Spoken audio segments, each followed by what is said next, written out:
The fault that broke open beneath Nevada in the spring of 2026 did not exist on any map before it started moving. Not in the databases of the United States Geological Survey, not in the archives of the Nevada Seismological Laboratory, not in the decades of field surveys conducted by geologists who have spent their careers walking this desert and reading the scarred language of the rock.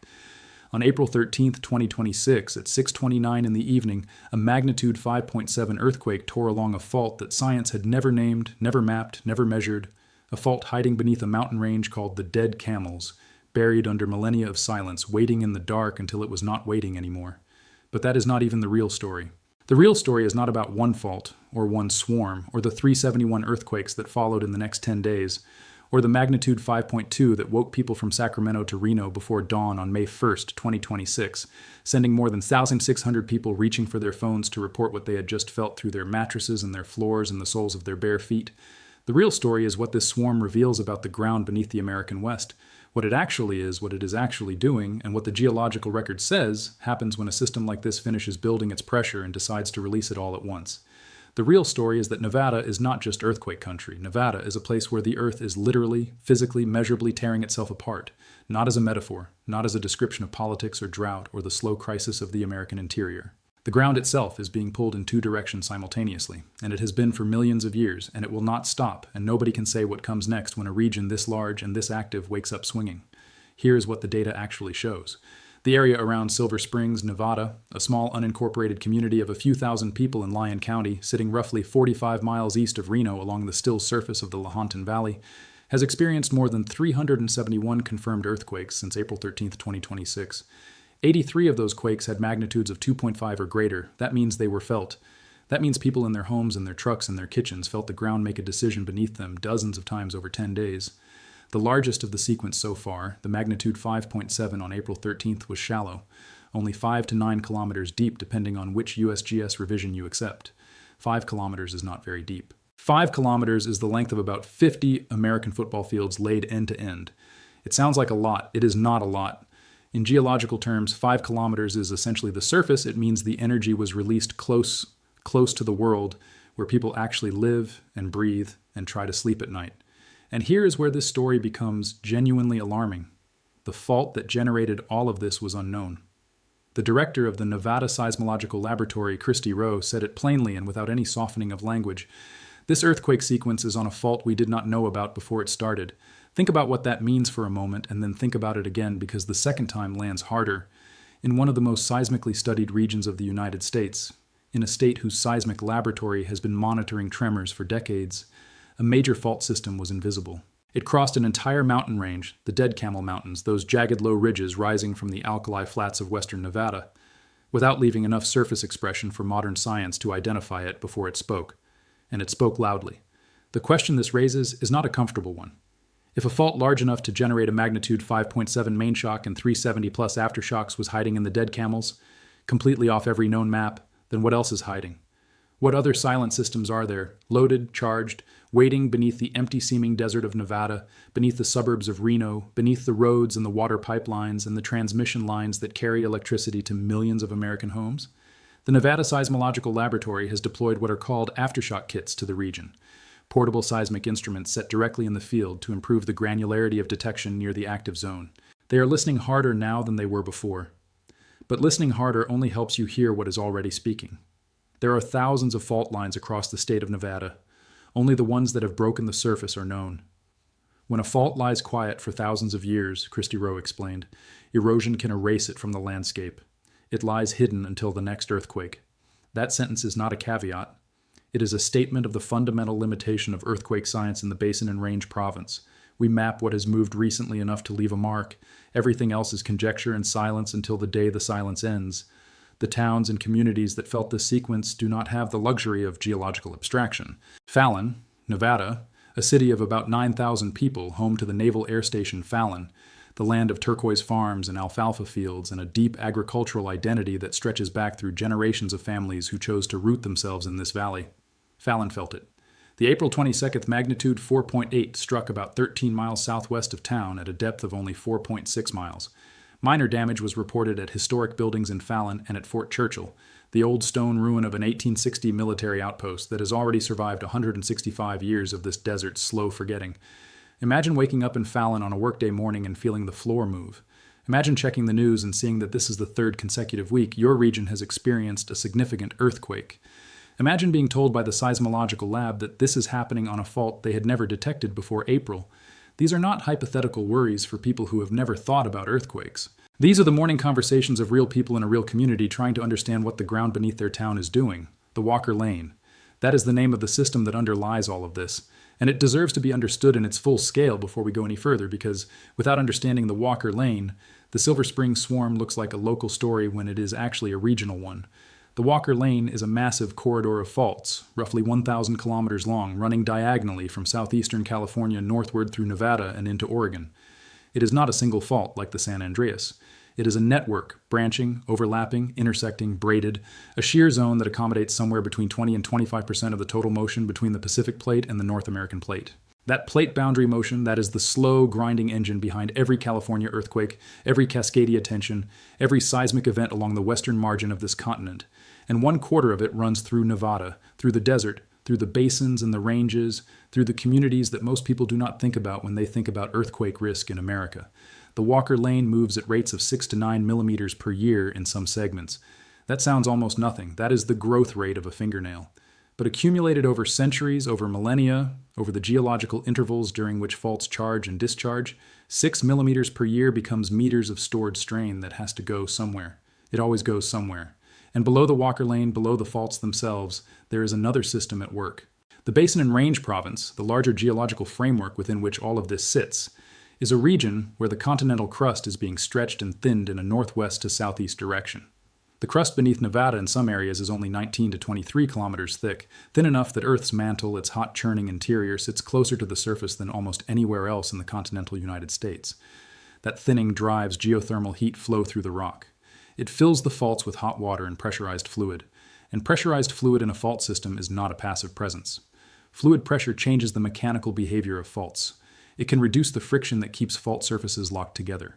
The USGS notes that swarms like the one beneath the dead Camel Mountains are typically associated with geothermal activity, not volcanic, not the kind with magma and fire, but the quieter and more pervasive kind where superheated groundwater moves through fractured rock, changing pressure, changing stress, whispering suggestions to faults that are already near their threshold.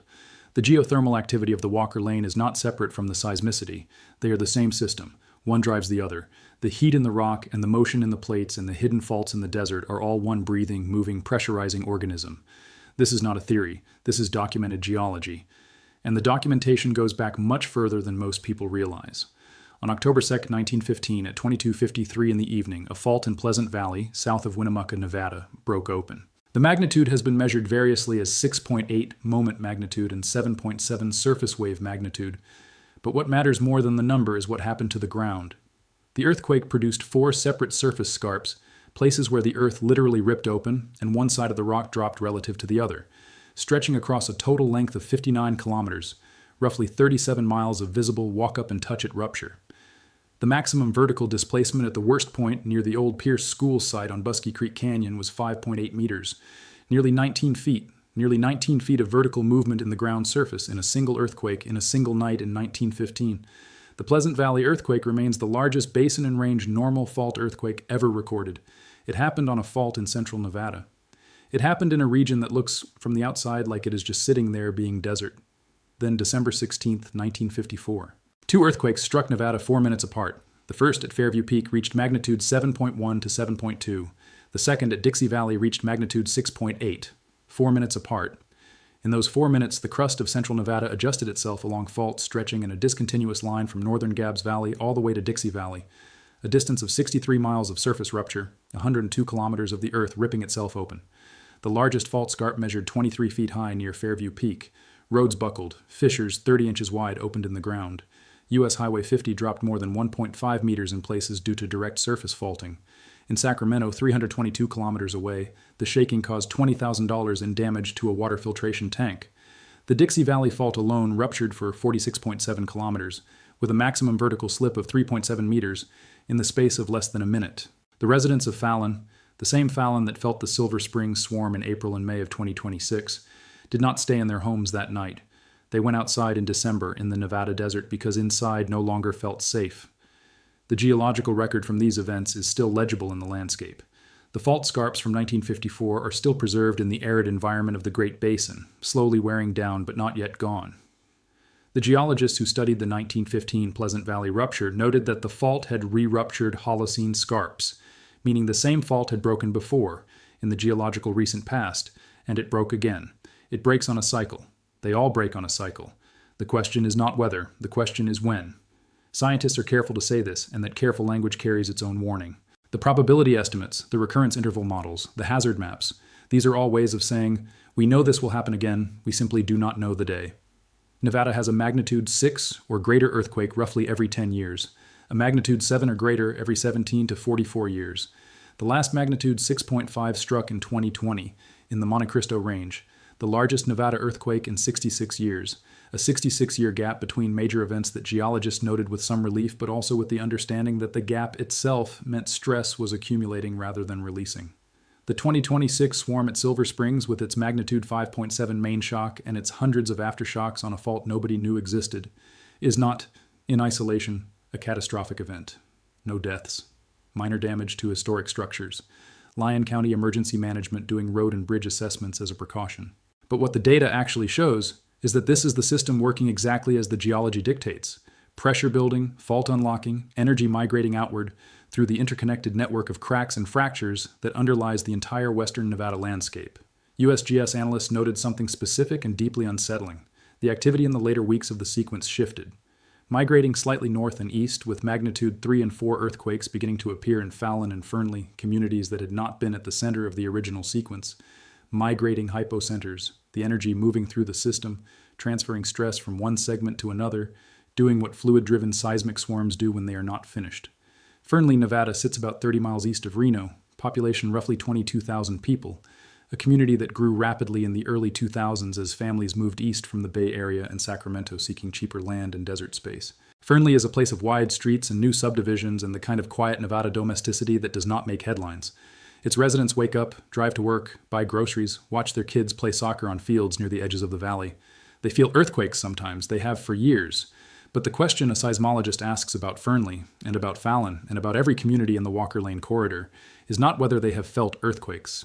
It is what happens when the next fault that nobody knows about yet decides to introduce itself. The connection between this swarm and the broader tectonic system is not speculative. The Walker Lane accommodates between 20 and 25% of Pacific North American plate motion. That means every year, plate motion is loading stress into this network of faults at a rate that geological surveys can measure with GPS. The crust in the region is being pulled apart at up to 1 centimeter per year in the most active transtensional zones. 1 centimeter per year, the width of your smallest fingernail, accumulated silently and invisibly inside rock that will eventually have no choice but to move. And the geothermal dimension adds a second driver. Research from the University of Nevada, Reno, and confirmed by multiple studies of Great Basin geothermal systems, shows that the highest strain rates in the Walker Lane, the zones where the crust is stretching fastest, correlate directly with the highest temperature geothermal systems. Fault stepovers, fault terminations, fault intersections. These are the structural settings that concentrate heat flow, that push superheated fluid upward through fractures, that keep the deep rock close to failure. The dead Camel Mountains sit within this system. The unnamed fault beneath them was not generating earthquakes in a vacuum. It was generating earthquakes in a pressurized, thermally active, mechanically complex geological environment, where the boundaries between geothermal activity and seismic activity are not boundaries at all, but continuations of the same underlying physics. There is a further dimension that science is still measuring and still debating, but cannot responsibly ignore. The basin and range is not sealed off from the broader solar and space weather systems that influence Earth's magnetic field, and, through it, the electrical and fluid dynamics of the upper crust.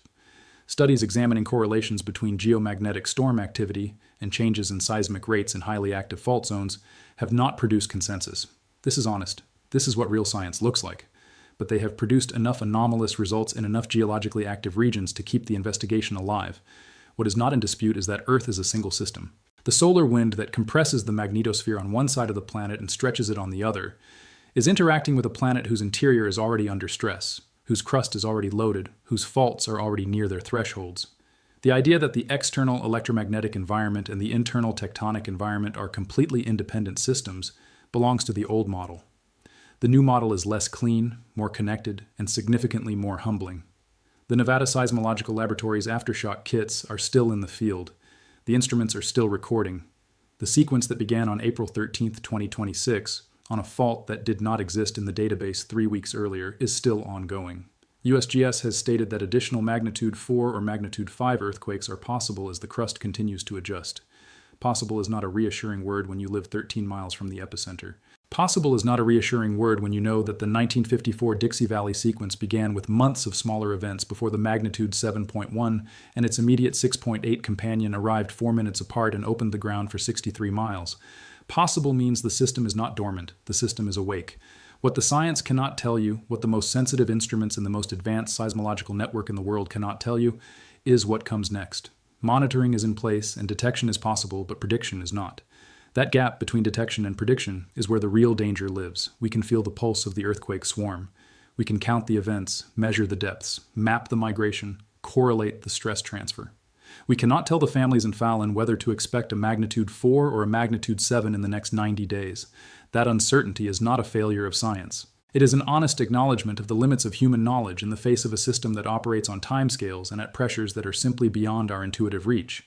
712 years ago, give or take the uncertainty in the paleoseismic record, a fault in the Basin and Range Province ruptured in what geological evidence suggests was a magnitude 7 or greater event in a place that is now suburban Nevada.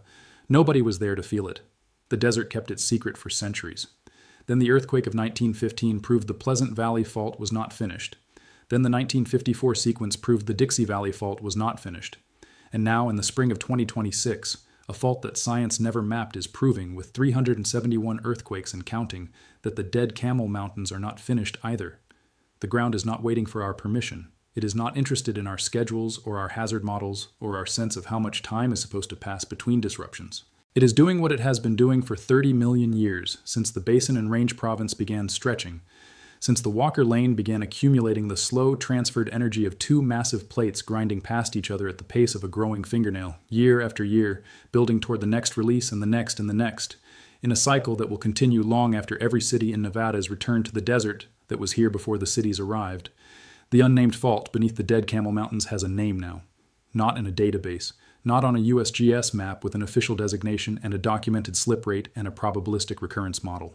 It has the name the Earth gave it on April 13, 2026, the name written in seismic waves across the instruments of the Nevada Seismological Laboratory, in the shaking floors of Fallon and Fernley and Silver Springs, in the 1,600 felt reports filed by ordinary people who woke up and reached for their phones and tried to tell science what their bodies had already understood. Every swarm in the Walker Lane is a dispatch from a system that is larger and older and more patient than anything human civilization has ever built or named or claimed to understand. And somewhere beneath Nevada right now, beneath the alkali flats and the dry lake beds and the mountain ranges with their camouflaged faults, other unnamed systems are charging in silence, waiting for their moment to introduce themselves. The monitoring is in place, the detection is possible, the prediction is not.